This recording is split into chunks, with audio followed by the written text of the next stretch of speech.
right. Well, thank you very much, Raleigh, and welcome everybody. The first question I usually ask, just to see how fast or slow I should go, is how many people have seen my presentations before? Yes, or Y for yes, N for no, just so I can get a feel. All right, most everybody. Yeah, okay. Okay, it looks like about 50-50.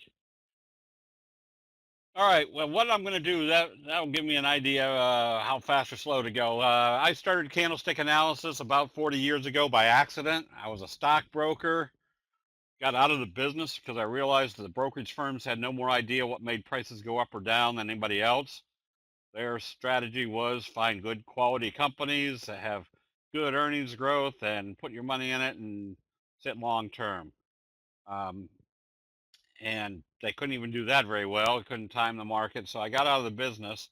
And then when candlesticks came along, I started somebody. It took me 3 months for somebody to get it up off my desk and look at it because I figured anything as sophisticated sounding as candlesticks couldn't be worth looking at. And so when I started looking at it, there was one element that stuck out like a sore thumb, which basically was it just made sense. There was just common sense put into a graphic depiction. And so that's when I started. So what we're going to do today is candlestick techniques allow you to do some risk management. As we're going through some of this, we're going to be wanting to focus on some of the major uh, patterns, and you also want to recognize when a trade is not working. And that was one of the big things that I had to finally get through my head, was that because I was smarter than everybody else, when I did my analysis of whether a stock should be going up or down, when I was buying, that's because my superior intellect said it was time to be buying. And when I bought and it didn't go up or it started going down, I thought, well, it's because everybody that's not as smart as me hasn't seen the logic of why they should be buying the stock. So um, I was the typical investor. I was the exuberant buyer at the top and the panic seller at the bottom. And when candlesticks came along, the Japanese rice traders made that a very graphic depiction. So one of the elements that has helped me tremendously is knowing the simple techniques the Japanese rice traders provided for us for showing us when we should be taking stop losses. So when I first started candlesticks, uh, I would always ask the rhetorical question, why isn't everybody using candlesticks? They just make so much sense. And the answer was that there was too many of them and they didn't always work. And I always came back to one simple premise. If they didn't work, we wouldn't be looking at them 400 years later. The Japanese rice traders that developed this uh, charting technique did not become wealthy. They became legendarily wealthy in Japan. They were the powerhouse in Japan for centuries. So I've discovered over the years that a lot of people have candlesticks on their charts, but they just don't understand what they mean, and that doesn't really do you any good. It's kind of like the story about the young Indian that left the reservation, went to Harvard, graduated top of his class, went on to Wall Street, was making millions of bucks, and then his tribe asked him to come back and be chief of the tribe, and his heritage was much stronger than his will to make money. So he went back. The first day he was back on the reservation in his teepee, everybody came in, all his chiefs came in and asked, how much wood should we collect for the winter? And he had no earthly idea. He said, come back in an hour and I'll give you the answer. Well, they all filed out of his teepee. He flipped open his cell phone, called the local weather station, and said, what do your computer tech or indicators look for the winter? They said, oh, it's going to be about the same as last year. So he called everybody back in and said, go out and collect the same amount of wood as last year, but collect a couple weeks extra just to be safe. So they did. A few days later, he called up the weather station again just to be safe. Said, everything, your indicators still look the same? He goes, oh, it's going to be a little bit colder than what we expected. He goes, oh, man. So he called everybody back in. Said, you better go get another 2 weeks worth of wood just to be safe. And they kind of grumbled and went and got it. A few days later, just to be safe, he called again and said, your indicator's still all right for the winter? And he goes, oh, it's going to be a little bit colder than we thought. He goes, oh boy, called everybody back in and said, hey, listen, go get 6 weeks worth of wood this time, just so we don't have to keep going through all this. And they were grumbling, but they did it. So again, to be safe, he called up the weather station and said, what do your computer indicators look like now? And he goes, oh, we're going to have one of the worst winters we've ever had. And the young Indian chief said, what the heck is wrong with your computer indicators? You can't get anything right. They go, oh, we don't use computer indicators. We watch the Indians. The more wood they collect, the colder the winter's going to be. So if you don't know what your indicators are telling you, it doesn't really do any good. So we're going to work on uh, the stop loss. And so the rhetorical question is, what is the function of a stop loss? And most people will say it's to protect your capital, which is it does. Uh, you don't want to be hit with a big loss. But there's also another major function that a stop loss does, especially with candlesticks. It helps you maintain your mental control of your investing. Because if you don't have your stop in and you're owning a stock and all of a sudden it's down 15% because of something happening during the day, what's our first inclination? Oh, we don't want to sell it down here because what if it comes back up? Boy, will I look stupid. So now you're sitting there with a thought process that's keeping you from making money because you're watching a trade that you should have stopped out when it broke through a certain level. And you're now trying to decide whether to stay in it because it might go up from here or you don't know what it's done. So you're stuck. And where do you spend most of your time and energy during the day? Watching that one bad trade. So if you put your stop loss in at levels that tell you that that's the place we should be out of, it gives you a third aspect. It gives you money back that was not moving in the right direction and have those funds available to go back into something that makes your can make you money, getting into positive trades again.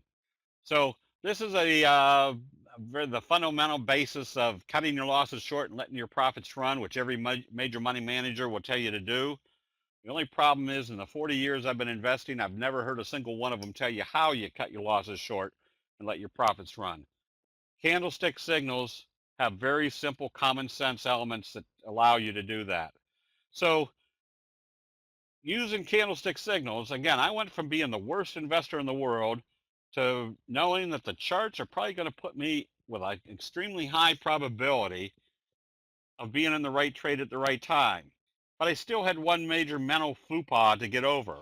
If you can expect 70% winners out of your trades, which unofficially I think that's probably the ratio that I have.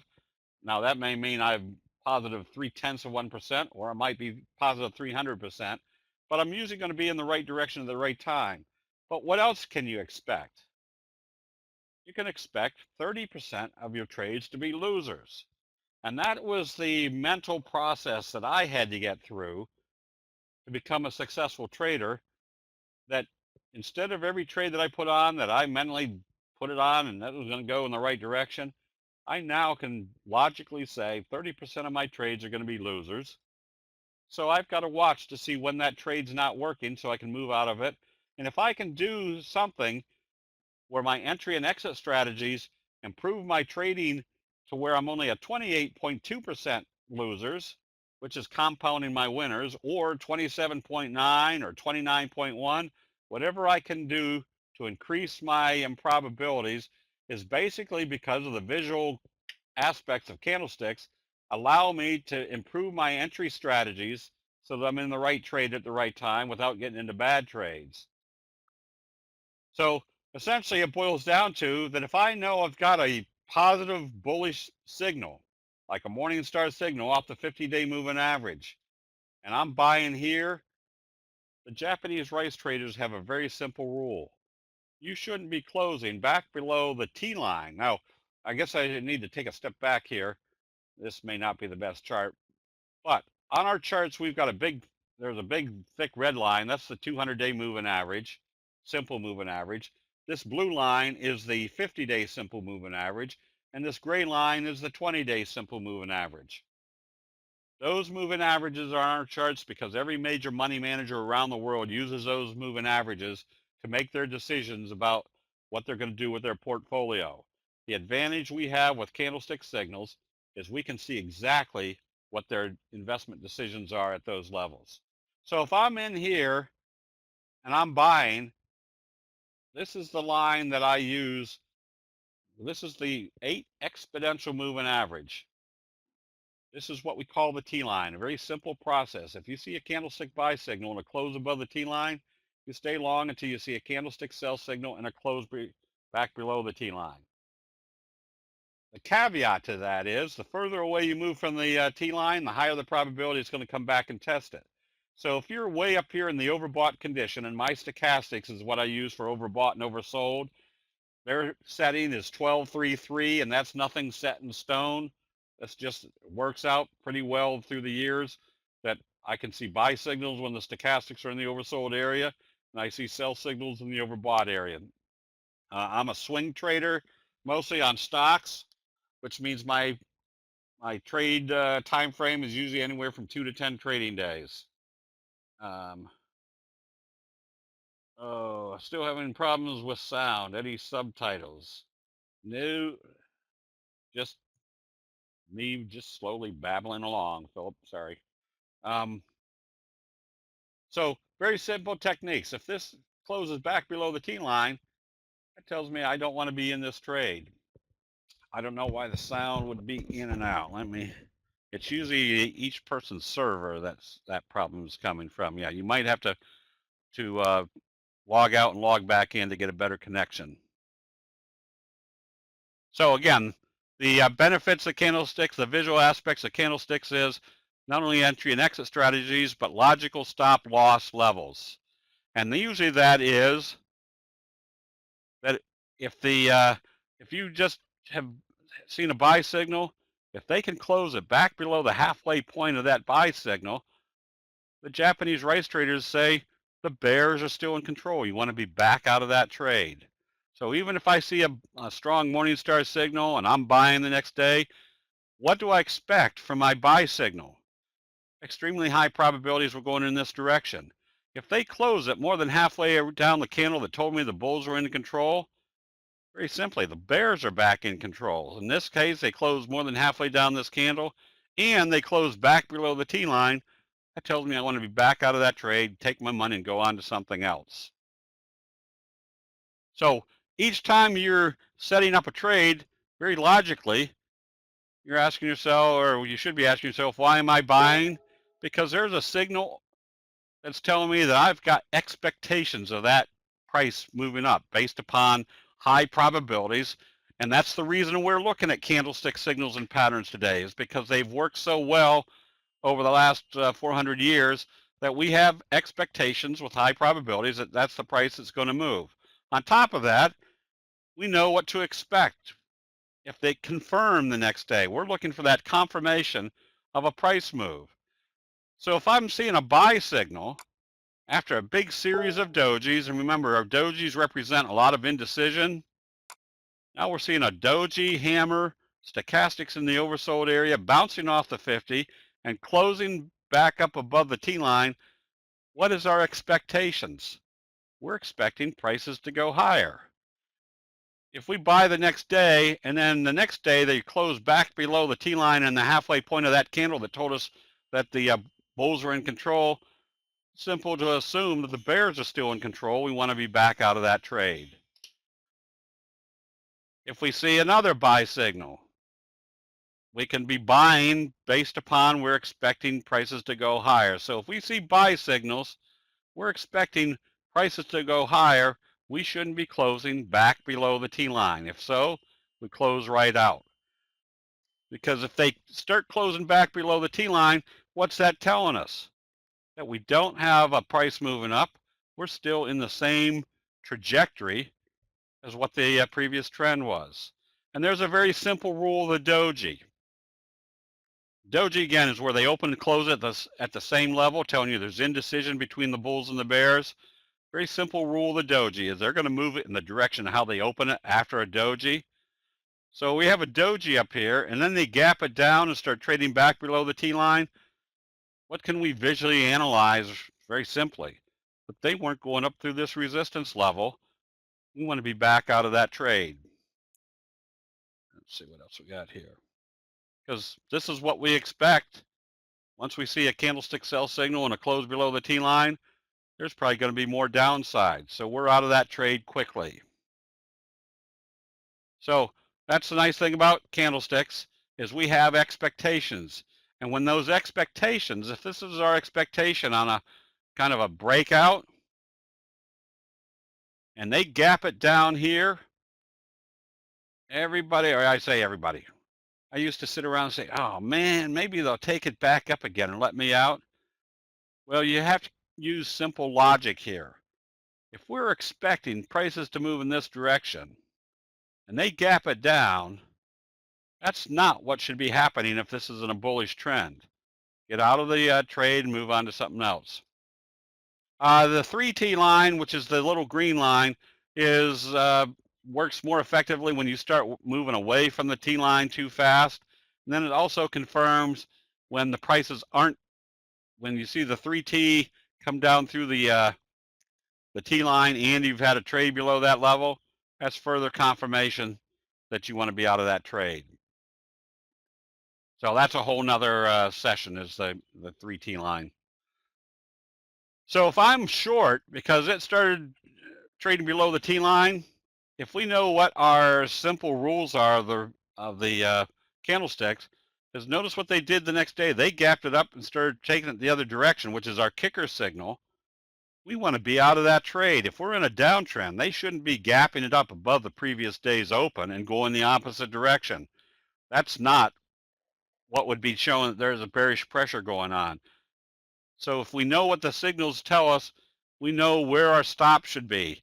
And in this case, my stop would be that we shouldn't trade back up above the open of that candle because we should be in a downward direction from this point. If they could move back up to that level, that tells me there's too much strength in the bulls. And especially if they gap it up through that level on the open, we want to be out of that trade. So a lot of people, what is our biggest fear about placing a stop loss? And that's basically worrying that we're going to get picked off and then the price moves without us to the upside. Well, that was my thinking all the time is I'd hate to put in a stop loss because what if they came down and picked me off and then turned right around and went right back up? Boy, would I look stupid. Well, now I've discovered that if my little 400 shares, 1,000 shares, 3,000 shares is sitting here on a stop and they had enough force to sell through 800,000 shares to get to my little 3,000 shares, it wasn't because they were coming here to pick me off. That's because there was selling going on.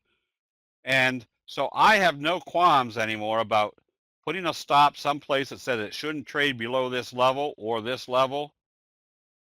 I have no qualms about getting stopped out and then seeing them turn around. I know if they close back up above the T line, I want to be buying back in again. So this is not rocket science. This is just common sense put into a graphic depiction. There's very simple rules that you can use with candlestick signal with our visual application. Again, our biggest fear of getting picked off. If we're trading candlestick signals, we should have expected results. And if they are able to come back down through a level and pick us off, it's not because we're sitting there with our stock. It's because that's the that's because there was enough force in that chart to tell us we didn't want to be in it anymore. Jerry, the wash sale has absolutely nothing with our trading. The wash sale is just strictly for tax purposes at the end of the year. So I don't even consider the wash sales because that's for my accountant at the end of the year, and usually we're trading in and out of position so much the wash sale doesn't take effect. So with very simple results, if we're in an uptrend, and what was our simple rule, the T line?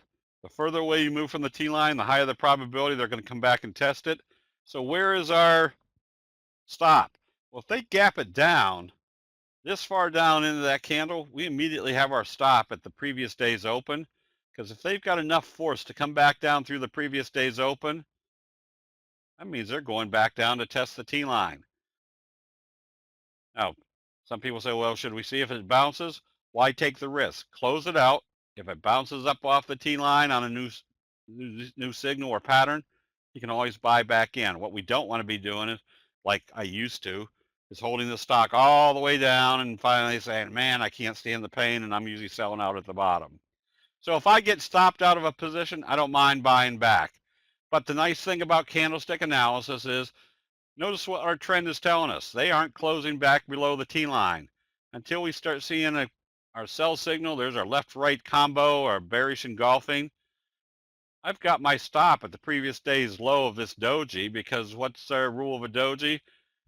That's indecision. They shouldn't be trading back below this level, and if they do, they're going in this direction. That's where my stop is. I'm not trying to buy at the absolute bottom or sell at the absolute top. I'm trying to get the low risk, that part of that market trend. So I usually tell people, observe the candlestick obvious. When we're in an uptrend and the T line is acting as support, when we start seeing sell signals and a close below the T line, that's where we have our stop. We should be stopping out there. How do you prevent whiplash? Stopping out and goes right back up again. You can't. Again, if they are taking it down strong enough that they're coming down to an area that said that if the bulls or the bears could trade it down this level, we shouldn't be in here anymore. But then they turn it around and head back up. We can see that graphically. We can always buy back in. Again, if this is a 10-point move and I'm stopped out a couple times, well, Shazam. Oh, I'm sure we are put on the no.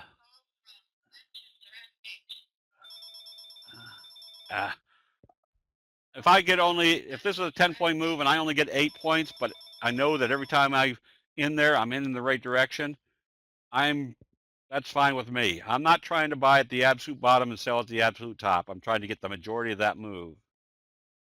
The T line is the exponential moving average. The 8 exponential moving average. Very simple rule. If you see a candlestick buy signal and a close above the T line, you stay long until you see a candlestick sell signal and a close back below the T line. If you're going short, you stay short until you see a candlestick buy signal and a close back up above the T line. So this is our ultimate spots to be buying. Notice how this is what we call a doji sandwich, which is a very strong bullish signal. A big day, a doji. And what's our simple rule of a doji? It's going to move in the direction how they open it after a doji.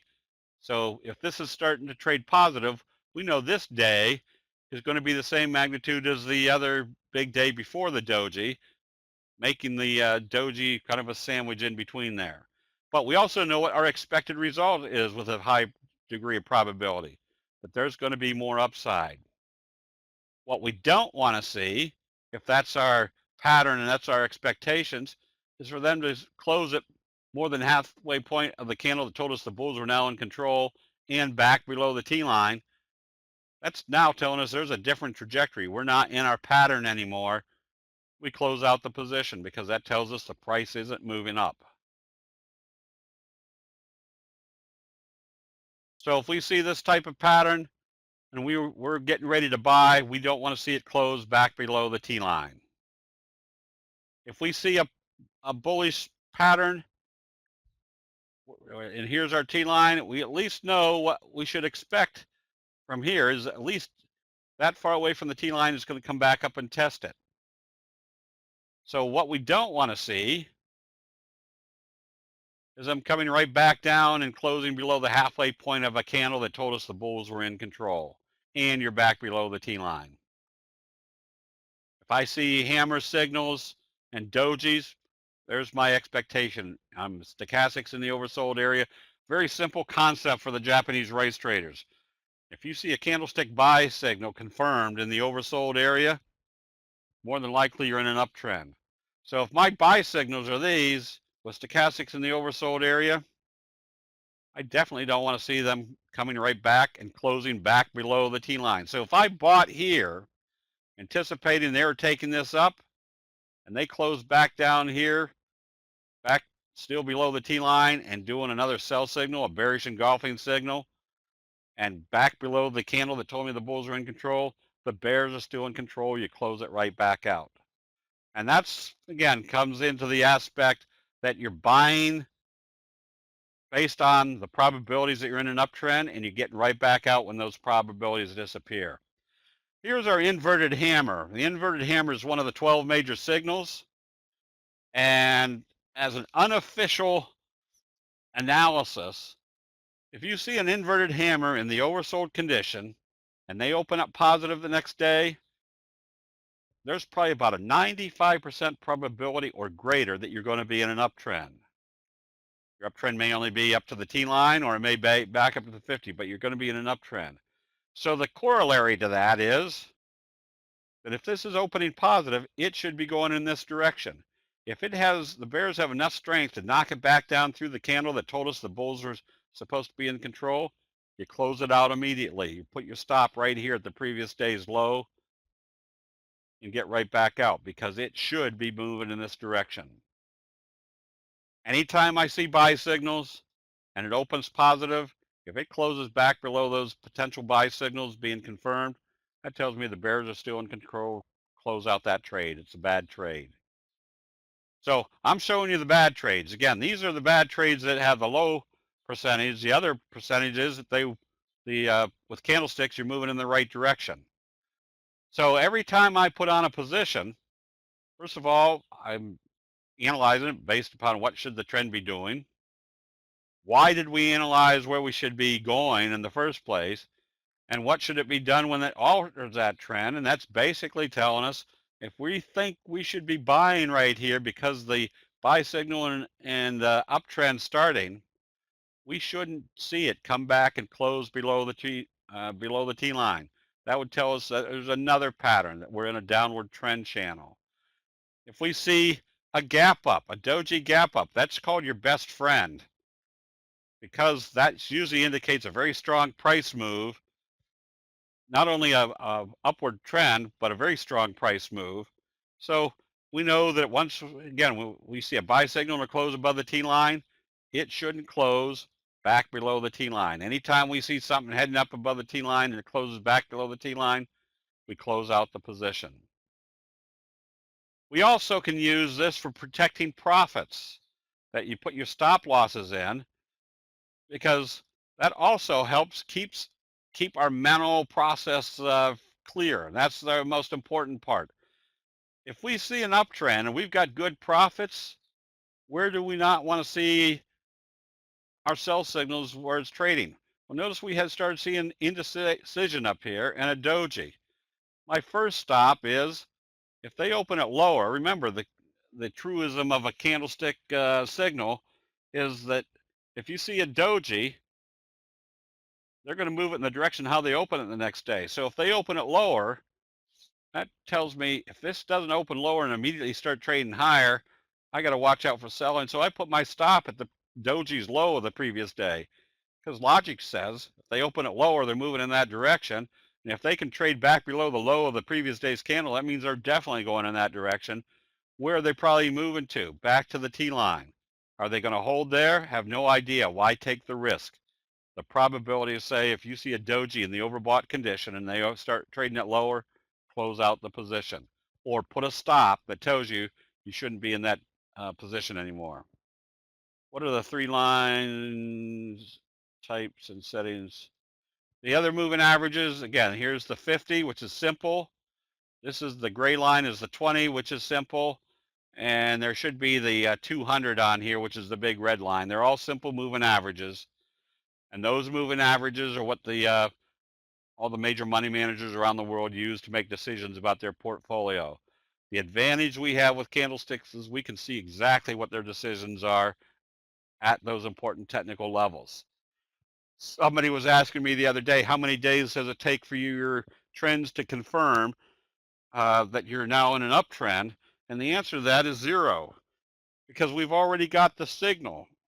We know what should happen after a signal. If we see a bullish harami, which tells us the selling is stopped, and the open's positive the next day, that means they're now buying. We can be buying immediately. Yes, 50, the 200, and the 20 are all simple moving averages. The black line is the T line, the 8 exponential moving average. And then we've also got the 3 T line on here that works effectively when you start moving away from the T line. So that's when we take profits, or if we're buying patterns like a fry pan bottom, we're buying it on the breakout, right where the pattern starts. But what's the graphics that are illustrated in candlestick charts? The exuberant buying at the top, and we can see that. But what are we expecting coming out of a fry pan bottom? A very strong price move. So should we be taking profits here or taking profits here? Well, we start analyzing. Look how far away we're starting to move from the T line. So that gives us a very simple process. We just flip to our 10-minute chart, and the next day when it gapped open and then started pulling back, we closed out and took profits. However, notice what happened. 30, 40 minutes later, they're coming back up above the T line. We're buying back again. Why would we be buying a chart that is already well in the overbought condition? Because we know what our expectations are coming out of a fry pan bottom. A big, strong price move. So even though we closed out, we're buying back in, made another good profitable day, and then closed out the next day when they started trading back below the T line. How do you protect when it in sideways choppy markets? Because this is the cases that so much stops in your account. First of all, Dennis, if you're getting stopped in and out a few times on a position, that pretty much tells you right away that that position's not moving in any great trend one way or the other. You probably need to be out of that position anyways, because if it's moving sideways, what's it indicating? It's telling you don't know whether that's going up, down, or sideways. So why are you in a position where you don't have any probabilities in your favor? I'm buying situations where I can see coming from the pattern where I know what my probabilities are of the next price move. So sideways choppy market, that's what the candlestick charts will show you with much more clarity, that you're in a sideways choppy market. You might not want to be trading the same type of style you were 2 months ago or 3 months ago. That in the sideways market, it might be you have to shorten your time frame, or you just go fishing for a few days. So anytime we see that big move, we're flipping to our 10-minute chart, because we don't want to give back all this profit. We know what to expect coming out of these patterns, this big price moves. So we'll flip to the 10-minute chart. So if my 10-minute chart says, oops, we're up huge today, and when you're up huge, you can expect some profit taking. It's choppy up here, but it hasn't closed below the T line until there. Then it's time to get out of that position. You can always buy back if it turns around and comes back up through the T line on the 10-minute chart. One of our recent recommendations was based on the best friend signal, a doji gap up, and it went up huge. Well, if you'd held on to it and that big move, you would have given back half your potential profits. But if you flip to your 10-minute chart, the candlestick signals are the accumulative knowledge of everybody buying and selling during a specific time frame. It doesn't matter whether you're trading off the 1 minute, 3 minute, 10-minute chart, or whether you're trading off a daily, weekly, or monthly chart.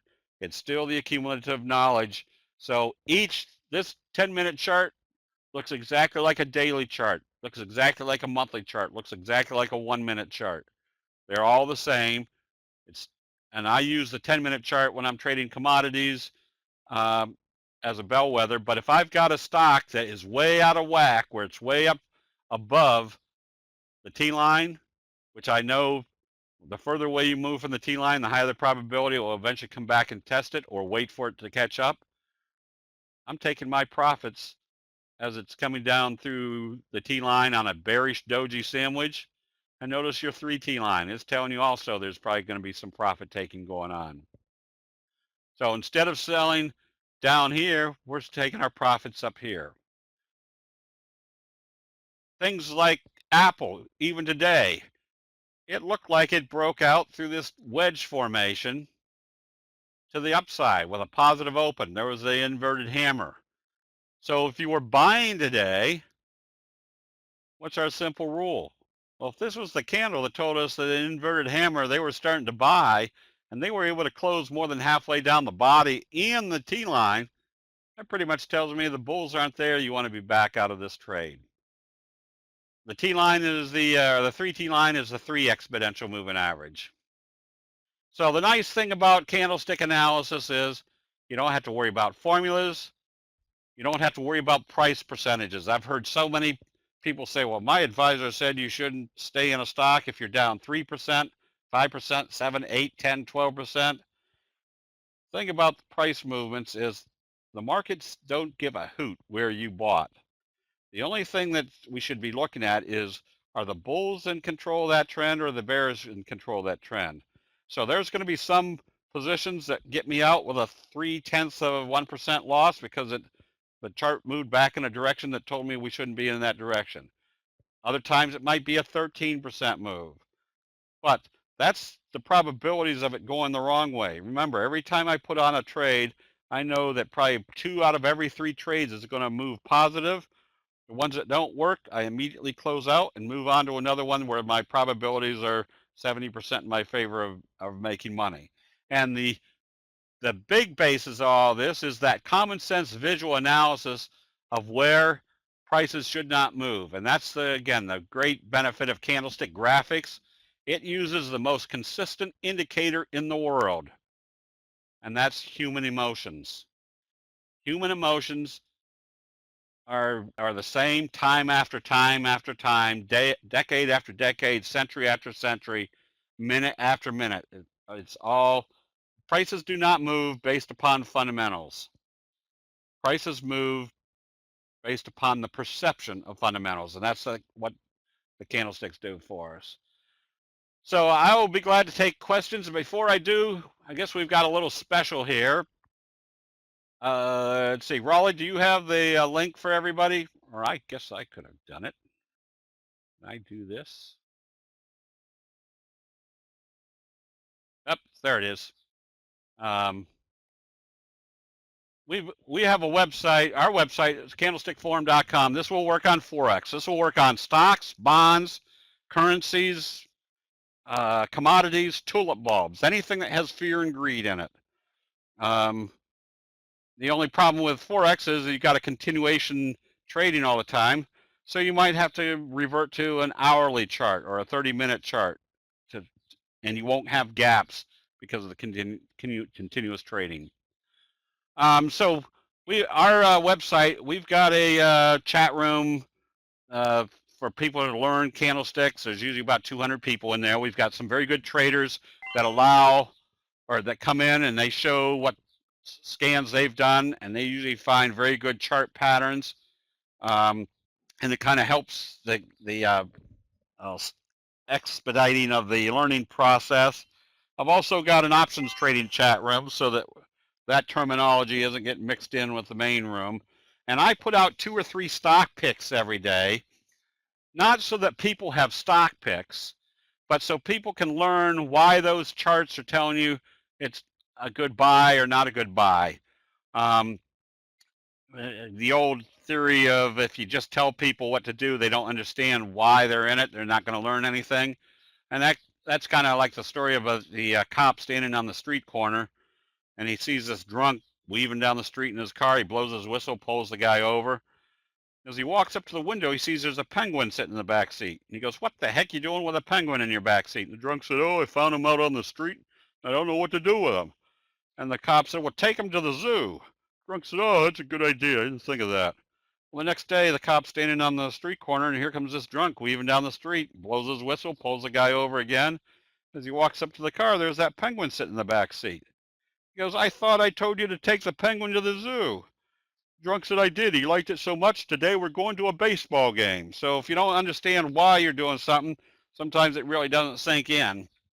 So you get that each Monday night and each Thursday night we do training sessions. Monday night is for members. Thursday night is for everybody. We go through the charts, what commodities, what currencies are working, what patterns are working, what the market is doing, which stocks out there, which sectors have the strongest signals, and what are those signals and patterns. So it's a constant learning process. So I guess they're doing a special at that link that you get a 5-day free trial just to see what goes on in the Candlestick arena. So with that, what are your time frames for your futures analysis? That's up to each individual. I usually use the 10-minute chart. I usually trade. Right now, I'm short live cattle. It all depends on which charts. There's only about 30 entities that you really want to trade. But I'm usually in one or two of them each day off the 10-minute chart. And then when I do my entry and exit, if my 10-minute chart starts looking like there's going to be a change, then I flip down to the 5-minute and then 1-minute chart. What instruments do you normally trade in the room? Moderator gives entry and exits. My stock picks each day I give that you should buy it if it comes up through a certain level, and then use this level or a certain level as your stop. So we do that, and I usually put that out in the room. I come into the room during the day, usually for about an hour in the morning, late morning. We go through charts, try to come in once or twice during the afternoon, and then I come in near the close to do charts again. And so, yes, and as a member of our website, I've got probably 40 or 50 training videos, exit and entry strategies, stop loss, how to scan for the best trades. In the options area, we show which option strategies are best for each price pattern, the benefits of doing spreads, debit spreads or credit spreads during the time frame before expiration. So you've got plenty of videos, or usually once or twice a week, I'll come in and we'll do a 45-minute session, an hour session on a Wednesday night on entry strategies, how to improve your probabilities of entering a trade at the appropriate time. Or we do a stop loss like we did tonight, showing how to or when to be out of trades, or how to take profits, what to look for taking profits. So instead of buying the videos, we do it live so everybody can ask their questions right there. Do you short tops after exuberance, or vice versa on bottom, or wait for the, no. Again, Al, if you see my primary signals is the signal itself. That's the number one criteria. Then everything else is kind of a confirming indicator. So if you're way, way above the T line in an overbought condition and you see a sell signal, yeah, if you start going short based upon the confirmation of that sell signal, at least you know the probabilities are pretty strong. They're going to come back at least down to the T line. And then you can always see whether they go through the T line and head on further from there, or vice versa. If you're buying a buy signal that is well below the T line, they've crashed it down. Again, the simple concept that the Japanese rice traders identified for us, where do most people sell? They panic sell at the bottom. That used to be me, and I could never figure out how come when I sold, all of a sudden I had hit the bottom and the stock went right up without me after I sold. Now, at least now I know what goes on in human nature based upon candlestick signals. I'm looking for those buy signals way down in the oversold condition, especially away from the T line. What software do you use for averages that you mentioned on your charts? Oh, you can use any software. We've already written the formulas for Metastock, for TCNet, TradeStation, Ninja Trader. There's about 4 or 5 others. So all our formulas are on those. And it doesn't matter what charting technique you're using to put the T line or any of the other moving averages on. That's all part of their functionality. You can stick whatever you want to on the charts.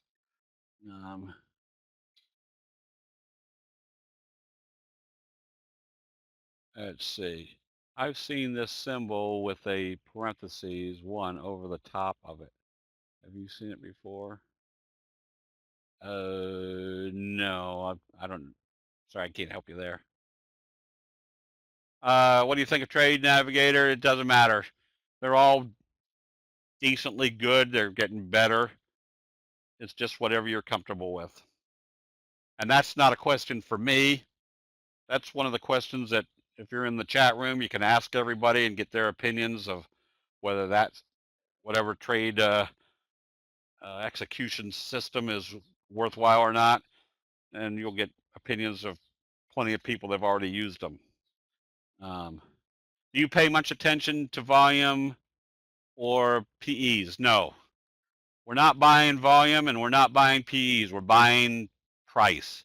And candlesticks are the graphic depiction of what's going on in human nature. Now, a lot of people say, well, I want to see the volume go up as the price goes up. Volume and price have absolutely nothing to do with each other. If somebody is willing to buy the stock and nobody's willing to sell it, that price is going to go up on small volume. Now, if you do see a big reversal day in the oversold condition and all of a sudden there's huge volume, yeah, that usually means the panic sellers have been selling into the smart money.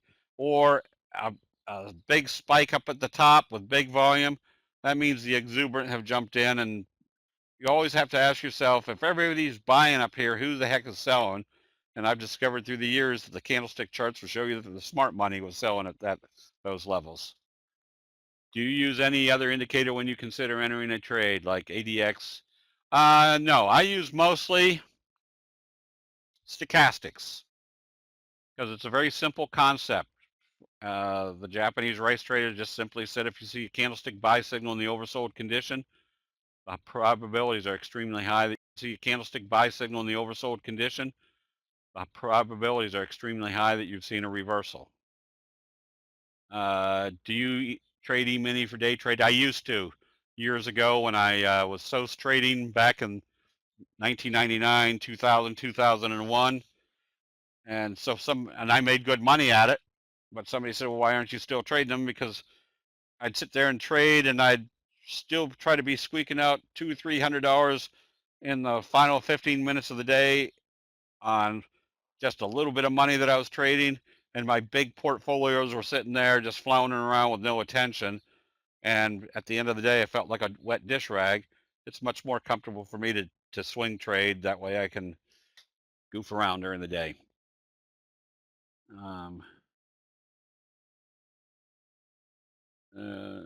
Yes, this has been recorded.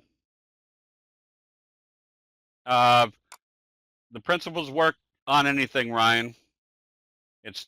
It's not the contracts that you're concerned about. It's what's the underlying, what the futures are doing.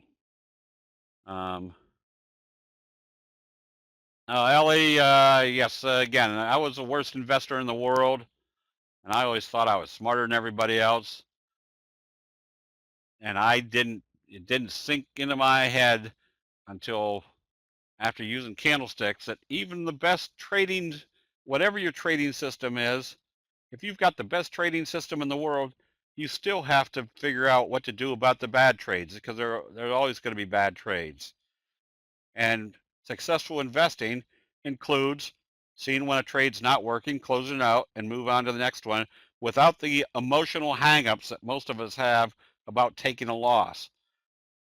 And that's where it comes back to you try to take small losses and let your profits run. Let's see, I was going to say something else, but I forgot what it was. So, all right, with that, any other questions about your swing trade approach, especially do you place your stops in the market or wait for the event? No, I'm usually buying on strength. Now, there's some trading systems that that people are waiting for it to pull back. That's not the style of candlesticks. the purpose of candlesticks is if you see a buy signal, what do you want to see confirming that buy signal? You want to see additional strength. And a lot of people will say, oh, I saw this real strong move. I'm going to wait till it pulls back to this level and then I'm going to buy. That the fallacy of that thinking is, number one, why are you waiting to buy on weakness? Because if there's weakness in that stock, that means it's not moving in the direction you thought it was. So your approach is that you feel like you've got the immaculate inception uh, characteristic to your trading, that as soon as you buy that stock on the pullback, that it's going to turn right around and head right back up the way you thought it was.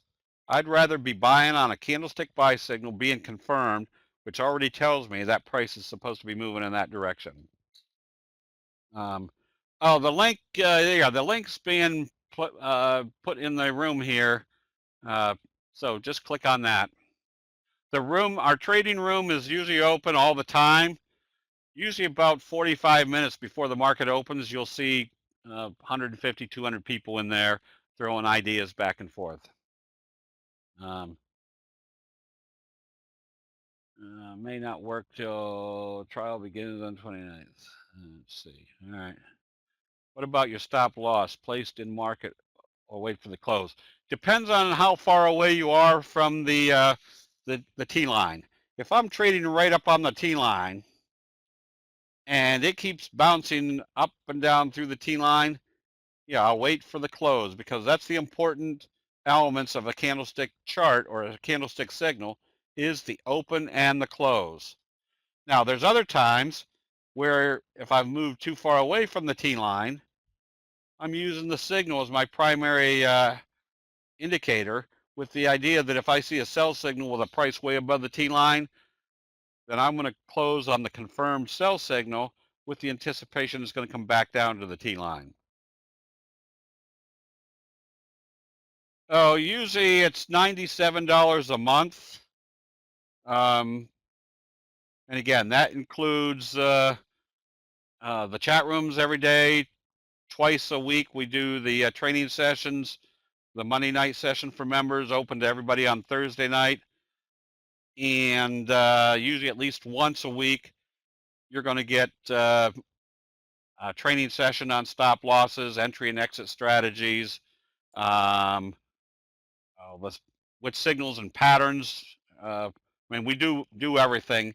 So you get 3 times the amount of cost of training versus what the membership fee is every month.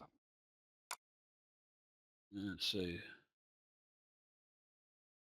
Usually on day orders, yes. And again, you can use good till canceled if you're not at the screen. It depends on how much you're at the screen.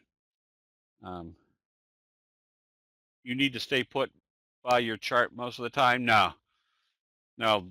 You can use candlestick charts. Again, all it's based upon what the trading style you are doing.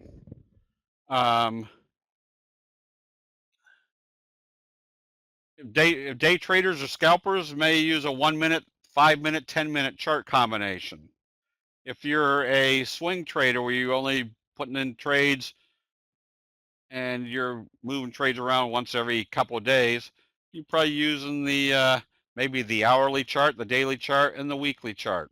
So it's all based upon which time frame you want to trade.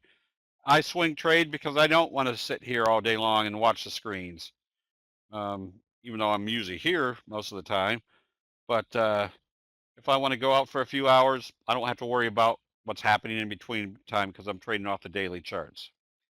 On average, how many months of training is required? Dill, that's all up to each individual. How much time they want to put in. As a matter of fact, we're doing private training sessions up at Keuka Lake in central New York State at the Finger Lakes, which is usually a 3-day training concentrated for people that want to be trading full time. So you don't put stops in when you enter. It depends on where I am. If I'm sitting here, no. I know where my stop will be because I'm sitting here. But if I was, let's say, if I had another job and I had to put in my stop, or I was buying a position, Yes, then I'd immediately put in my stop just so it would be protected when I wasn't sitting at the chart or sitting at the screens. This method works just as well going short. Yes. As I had mentioned, right now I am short feeder or live cattle. And I forget what other charts we're short. I think Win Resort or Resorts, WYNN, we're short that because it's never been able to get back up above the T line. So there's out of the 12 major signals, you have 6 bullish and 6 bearish. How do you decide your stop? At the level that would tell me that the bears are back in control, and sometimes that's below the T line after the trend has started, as we indicated on Apple today. That if you were buying up here, we already know that it shouldn't close more than halfway down this candle. And when it closed down more than halfway down this candle and below the T line, you know we should be closing back at that position. Or if we were going to work and we were buying up here, we'd set our stop right here. So if it came back down through there, it was time to be out. Do you trade stocks or more futures, commodities, options? I trade options, stocks, commodities, and futures. My bigger accounts, I have stock positions. I've got a trading account that I just trade options and commodities in. So it all depends on the size of the account, but I trade them all. Now, options are nothing more than a method for buying the stock. So we go through a lot of training to show people which option strategies to put on for each type of stock pattern. All right. Guess we've got all the answers. Raleigh, thank you very much for the invite. And with that, everybody have a good afternoon. We'll hopefully see you in the chat rooms.